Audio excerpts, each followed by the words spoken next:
નમસ્તે. Hello students.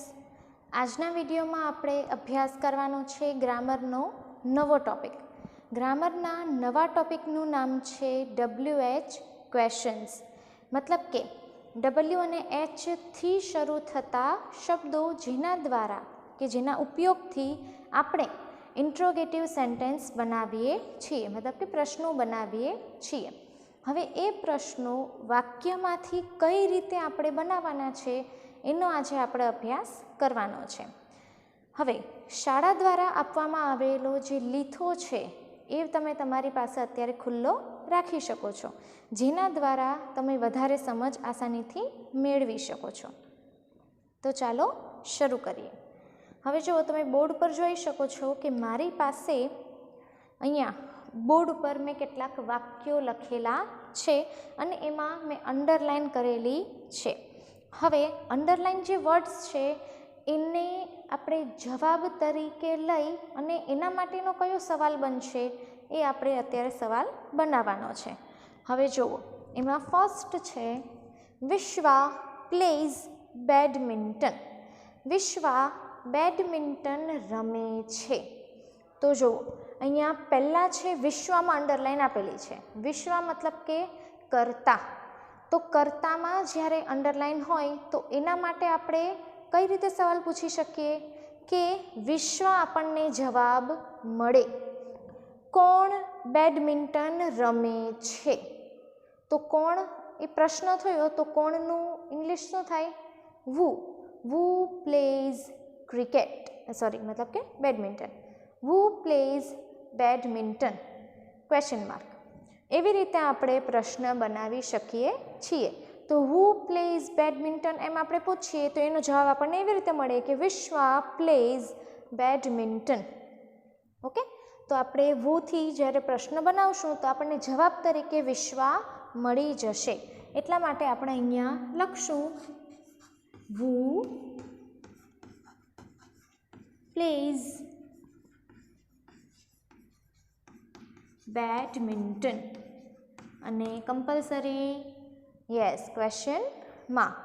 હવે જો આપણને એ પણ ખબર છે કે જ્યારે વુથી પ્રશ્ન પૂછવામાં આવે ત્યારે એનો જવાબ આપણે કઈ રીતે લખીએ છીએ. આપણે એમ ઘણીવાર કહેતા હોય ને કે ભાઈ વુથી પ્રશ્ન પૂછે એટલે સાવ ઇઝી પડે કે વુની જગ્યાએ જે કરતા હોય, જે જવાબ આવતો હોય એ આપણે લખી દેવાનું અને આખું વાક્ય એમનું એમ. એટલે પ્રશ્નમાં પણ જ્યારે આપણે બનાવીએ છીએ વુથી પ્રશ્ન ત્યારે એમાં પણ એમ જ થાય છે. વુ મૂકી અને ઉપર જે વાક્ય જે છે એ આખે આખું એવી રીતે જ મૂકી દેવાનું થાય છે, ખાલી કર્તાની જગ્યાએ.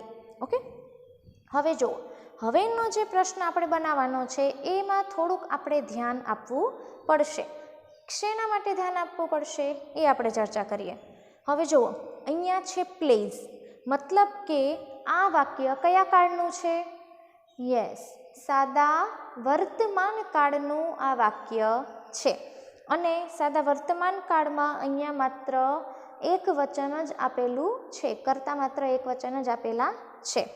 હવે જ્યારે આપણે ઇન્ટ્રોગેટિવ સેન્ટેન્સ, જ્યારે આપણે સાદા વર્તમાન કાળની ચર્ચા કરેલી હતી ત્યારે આપણે એ પણ ચર્ચા કરી હતી કે ભાઈ જ્યારે ઇન્ટ્રોગેટિવ સેન્ટેન્સ બનાવવું છે તો એના માટે આપણને એક સહાયક ક્રિયાપદની જરૂર પડે છે. આપણે એમને ઇન્ટ્રોગેટિવ સેન્ટેન્સ બનાવી શકીએ નહીં. કોઈ પણ કાળમાં આપણને એના માટે સહાયક ક્રિયાપદની જરૂર પડે છે.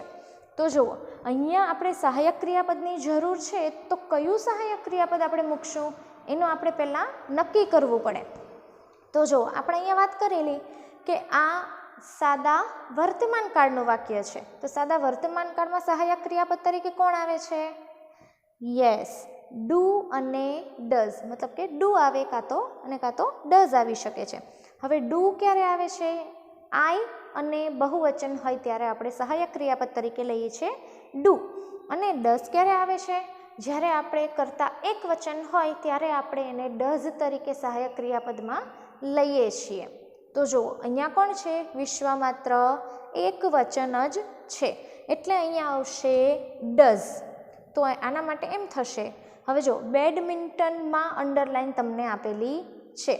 બેડમિન્ટનમાં અંડરલાઇન છે એનો મતલબ એમ કે એવો કયો પ્રશ્ન આપણે પૂછીએ કે જવાબ આપણને બેડમિન્ટન એવો જવાબ આપણને મળવો જોઈએ. તો બેડમિન્ટન માટેનો આપણે સવાલ પૂછીએ કે વિશ્વા શું રમે છે, તો એનો જવાબ એવો આવે ને કે વિશ્વા બેડમિન્ટન રમે છે, આવે ને એવો જવાબ. એટલા માટે શુંથી આપણે પ્રશ્ન પૂછશું તો આપણને બેડમિન્ટન એવો જવાબ મળી જશે.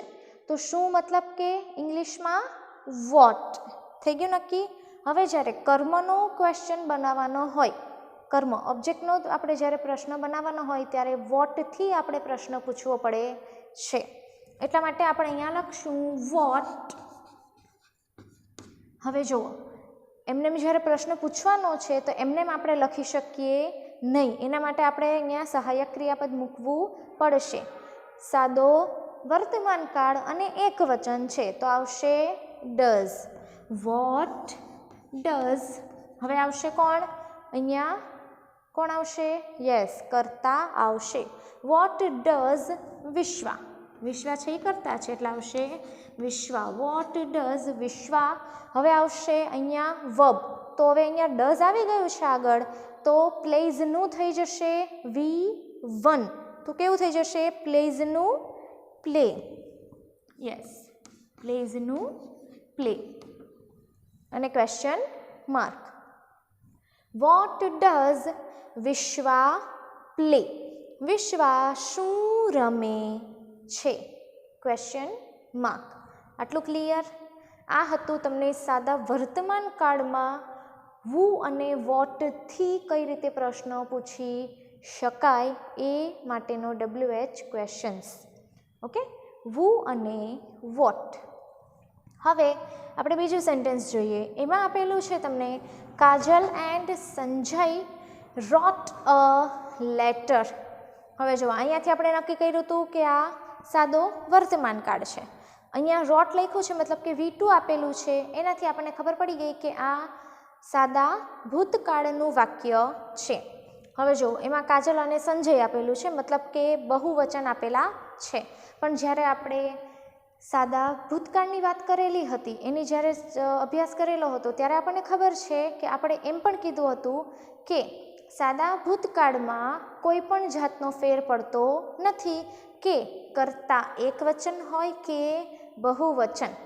ઓકે, કર્તા એક વચન હોય કે બહુવચન, એના સહાયક ક્રિયાપદમાં કાંઈ ફેરફાર થતો નથી. જેમ આગળ ડુ અને ડઝનું આપણે જોયું હતું એમ આમાં કોઈ જાતનો ફેર પડતો નથી.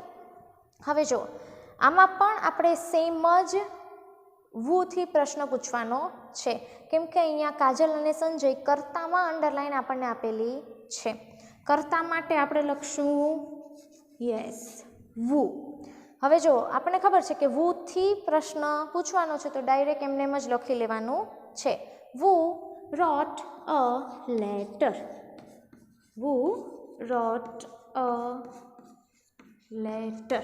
Question mark. પત્ર કોણે લખ્યો? કોણે લખ્યો? તો એનો જવાબ શું આવી જાય? Kajal and Sanjay wrote a letter. Kajal અને સંજયે પત્ર લખ્યો. કોણે લખ્યો? કાજલ અને સંજયે. ઓકે, આ ક્વેશ્ચન આપણો પૂરો. હવે અહીંયાની અંડરલાઈન પૂરી. હવે આપણે લેવાનું છે અહીંયા અ લેટરમાં અંડરલાઈન આપણને આપેલી છે. અ લેટર, તો એના એવો કયો પ્રશ્ન પૂછીએ કે જવાબમાં અ લેટર એ જવાબ તરીકે આવે? તો કાજલ અને સંજયે શું લખ્યું?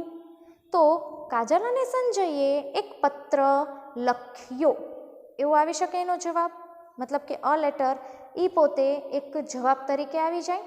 ઓકે, તો હવે આપણે કાજલ અને સંજયને પત્ર લખ્યો, શું લખ્યું એના માટે આપણે અ લેટરને પ્રશ્ન બનાવવાનો છે. તો હવે અ લેટર કેવો છે? શુંથી એનો પ્રશ્ન બને છે. તો હવે શું મતલબ કે ઇંગ્લિશમાં શું થાય શુંનું? Yes, vote. તો હવે આપણે અહીંયા લખવાનું છે વોટ. હવે જો જેમ આપણે અહીંયા ડઝ મૂકેલું હતું, કેમ કે અહીંયા સાદો વર્તમાન કાળ હતો. અહીંયા હવે વાત છે સાદા ભૂતકાળની. તો હવે અહીંયા સાદા ભૂતકાળ માટે આપણે કયું હેલ્પિંગ વર્બ લઈએ છીએ? કયું લઈએ છીએ આપણે હેલ્પિંગ વર્બ? યસ, ડીડ આપણે હેલ્પિંગ વર્બ તરીકે લઈએ છીએ. What did. હવે જેમ આપણે અહીંયા સીધા કરતા લીધેલા હતા તો અહીંયા માત્ર એક જ કરતા હતા વિશ્વા, એટલે માત્ર વિશ્વા આવી હતી. અહીંયા કાજલ અને સંજય બંને છે. Vote did Kajal and Sanjay.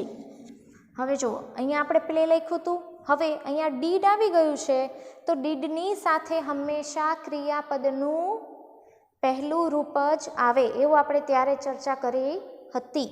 ડીડની સાથે હંમેશા ક્રિયાપદનું V1નું રૂપ.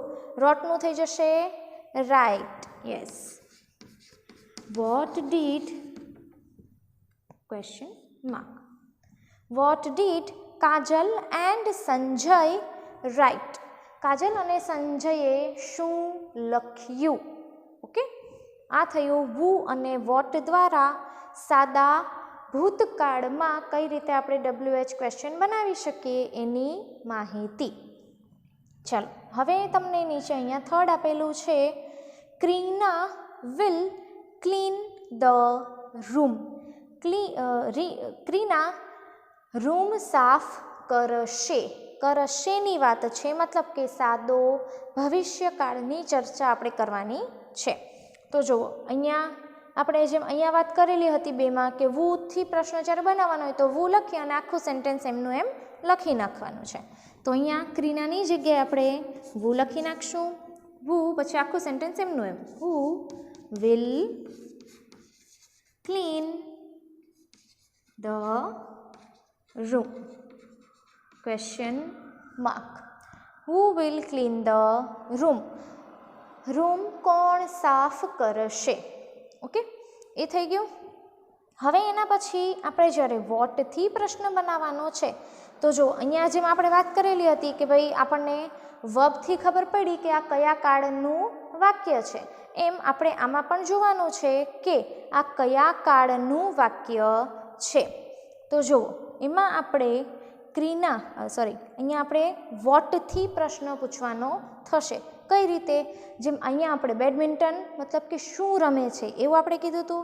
અહીંયા અ લેટર મતલબ કે શું લખે છે એની આપણે ચર્ચા કરેલી હતી.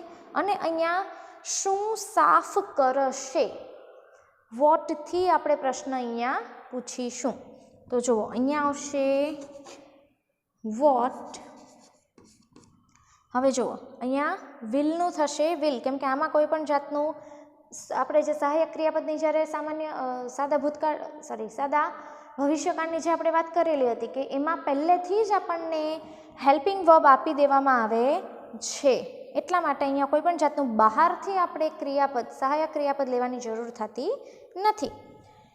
વોટ વિલ, હવે આના જેમ જ અહીંયા આવશે પાછું કરતા.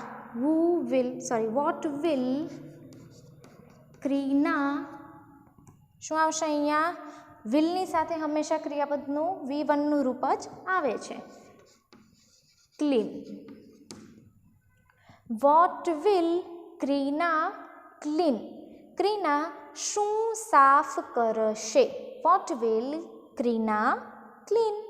એવી રીતે આપણે અહીંયા વુ અને વોટ દ્વારા કઈ રીતે આપણે WH ક્વેશ્ચન પૂછી શકીએ છીએ એની આપણે અહીંયા માહિતી લીધી.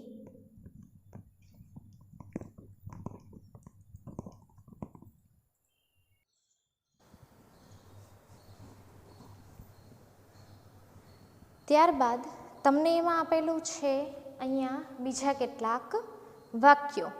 હવે જુઓ એમાં જે વાક્ય છે એ આગલા જે વાક્ય આપણે જોયા એના જેવા જ વાક્યો છે, પણ હવે જેમાં પહેલાં જે વાક્યો હતા એમાં તમે જોઈ શકો છો કે પહેલાં જે વાક્ય હતા એમાં કર્તામાં અંડરલાઇન હતી, મતલબ કે કર્તાની નીચે અંડરલાઇન હતી અને એના દ્વારા આપણે મતલબ કે કર્તાને અનુલક્ષીને આપણે પ્રશ્ન પૂછવાના હતા.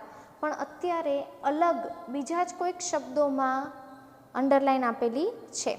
તો જુઓ હવે ટુ ધ માર્કેટ મતલબ કે જગ્યાની વાત કરેલી છે. માર્કેટ મતલબ કે સ્થળ જ થયું ને. હવે સ્થળ માટેનો આપણે પ્રશ્ન પૂછવો હોય તો આપણે શેનાથી વાક્ય બનાવશું?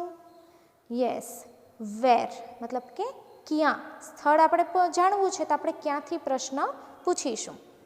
હવે એવી જ રીતે અહીંયા આપ્યું છે લાસ્ટ નાઇટ, મતલબ કે સમય દર્શાવેલો છે તો સમય માટે આપણે પ્રશ્ન પૂછીશું ક્યારે. તો ક્યારે મતલબ કે ઇંગ્લિશમાં થાય વેન. તો વેર અને વેન એ બંનેથી આપણે પ્રશ્ન પૂછવાના છે આ વાક્યોમાં. અહીંયા જે વાક્ય આપેલા છે એમાં આપણે વેર અને વેનથી આપણે પ્રશ્ન પૂછવાના છે.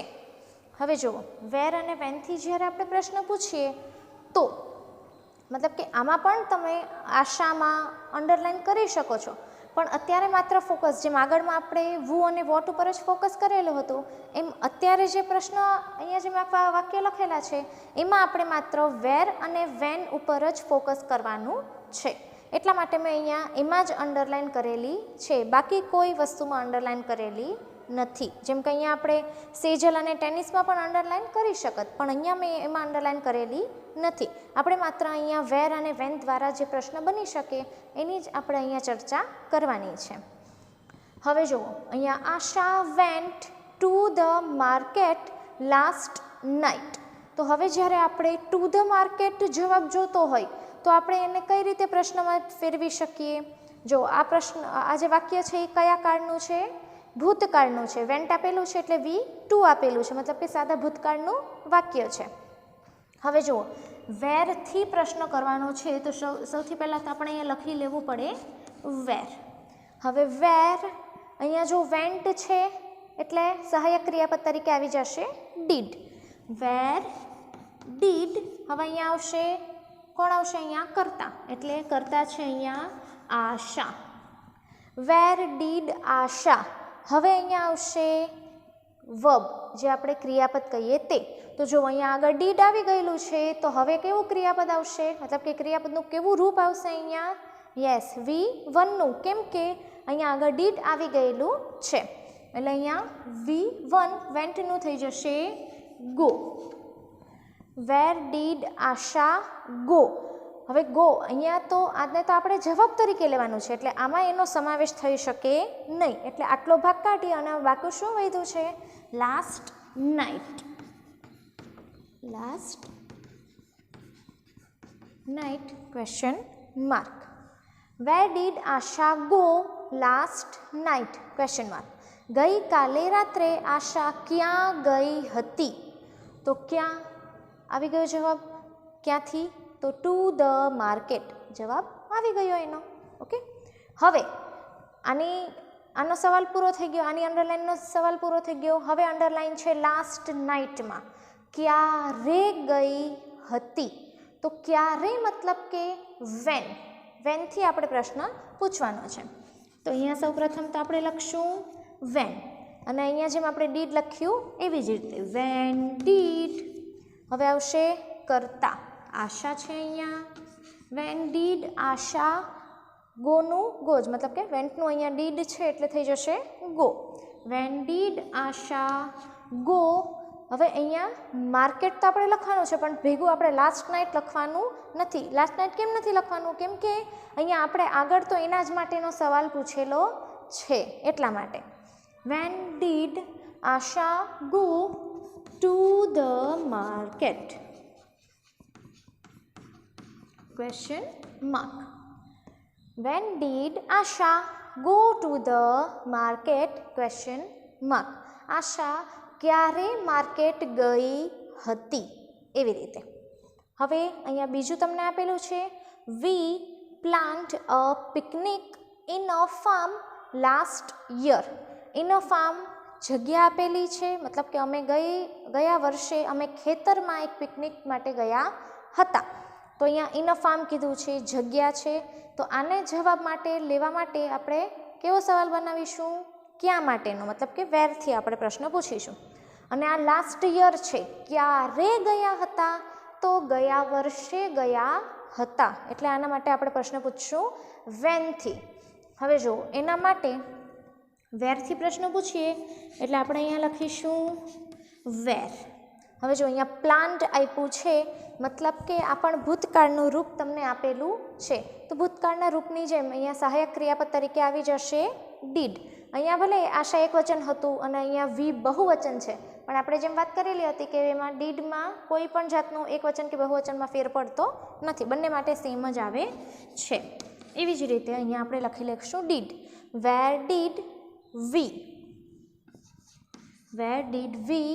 હવે અહીંયા જેમ આપણે લખ્યું એમ અહીંયા આવશે પ્લાન્ડનું એક વચન એટલે થઈ જશે માત્ર plan. Where did we plan. જો આમાં કેમ આવું થયું? પ્લાનની આગળનો મતલબ કે છેલ્લેથી બીજો અક્ષર જો વોવેલ હોય તો છેલ્લો અક્ષર બેવડાઈ જાય અને એમાં પછી ઈડી લાગે. એવું આપણે જોયું હતું ને જ્યારે એકવચન અને બહુવચનનું આપણે જોયું હતું નાઉનમાં ત્યારે ગયા સેમેસ્ટરમાં. એટલે અહીંયા પ્લાન્ટમાં અહીંયા ડબલ એન છે, અહીંયા જ્યારે આપણે એકવચન કરશું એટલે માત્ર સિંગલ એન રહેશે. Where did we plan a picnic.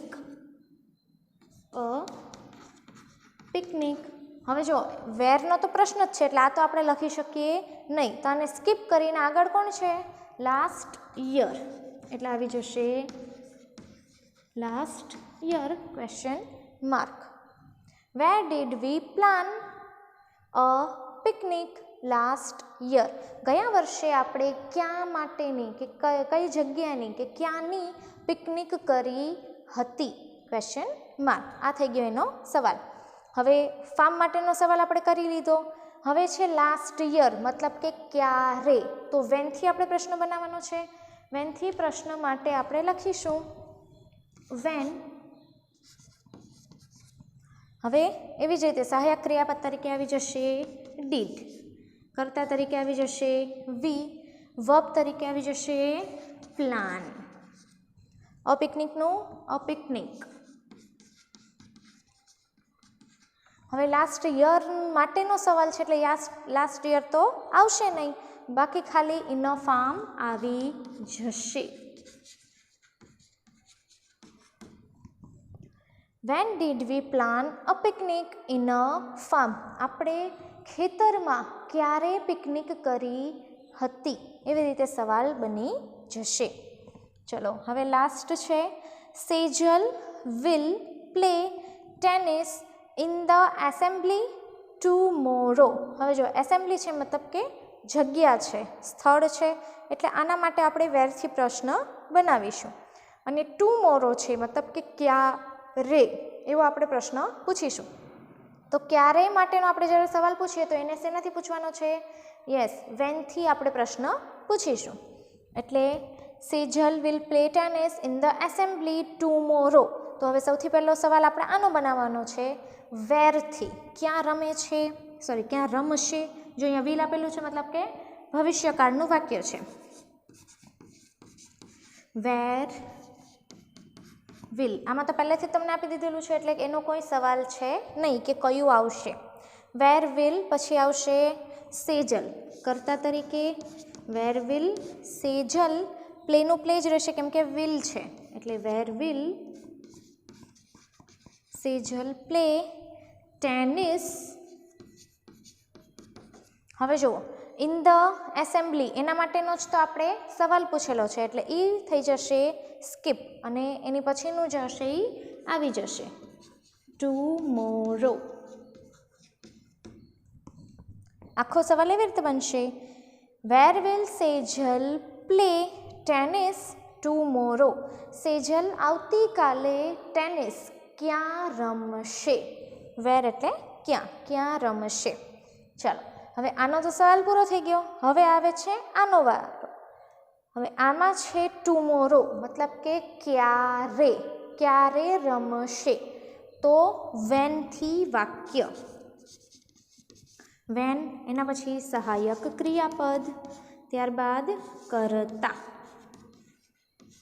Wear will Sejal એના પછી વર્બ. વિલ છે એટલે પ્લેનું પ્લે જ આવશે. વેર વિલ સેજલ પ્લે ટેનિસ.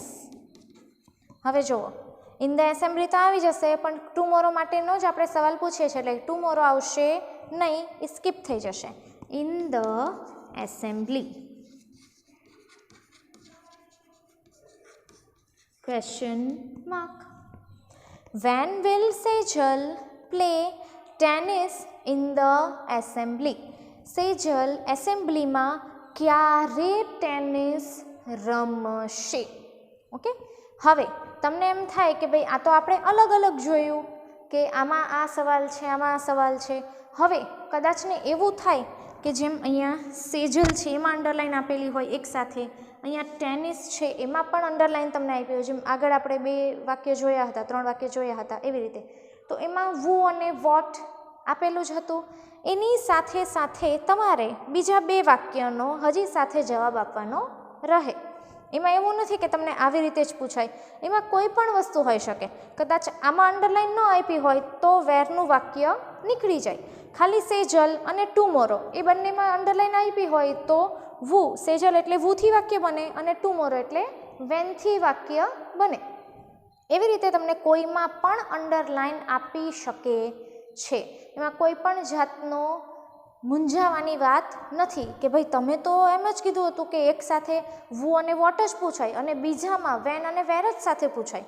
એવું કોઈ જગ્યાએ કમ્પલસરી છે નહીં. કદાચ એવું કોઈ વાક્ય પણ હોય કે 4 મતલબ કે વુ, વોટ, વેન, વેર 4નું વાક્ય તમને એક જ વાક્યમાં પૂછી લે અને એ 4ના સીધા તમને 4 માર્ક આપી પણ દે, એવું પણ થઈ શકે. તો ત્યારે તમારે આવી જ રીતે વાક્ય બનાવવાના રહે. ઓકે, તમને એકસાથે લોડ ન પડે એટલા માટે મેં તમને 2 અલગ અલગ રીતે શીખવ્યા છે વાક્ય.